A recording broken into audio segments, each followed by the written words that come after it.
Tarehe 29 Oktoba ni siku ambayo ipo kisheria. Kwa mujibu wa katiba yetu, kila mwananchi ana haki ya kwenda kupiga kura kumchagua kiongozi anayetaka. Narudia, tarehe 29 mwezi Oktoba mwaka huu wa 2025. Haikuja yenyewe kwa kutaka.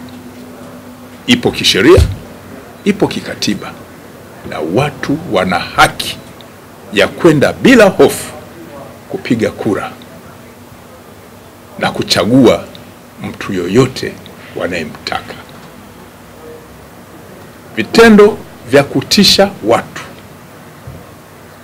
vitendo vya kujaribu kutishia watu havikubaliki, kwa sababu shughuli ile ni ya kisheria.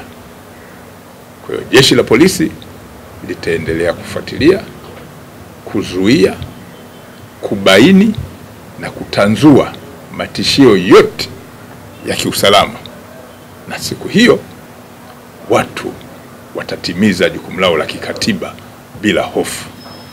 Tunaomba wananchi wema waendelee kutoa taarifa mbalimbali, na jeshi halitatoa siri, ili watu wote ambao wanajihusisha na vitendo vya kihalifu waweze kushughulikiwa kwa mujibu wa sheria, ikiwa ni pamoja na kuwafikishwa kwenye mamlaka zingine za kisheria kama ofisi ya mashtaka pamoja na mahakama za kisheria za Tanzania.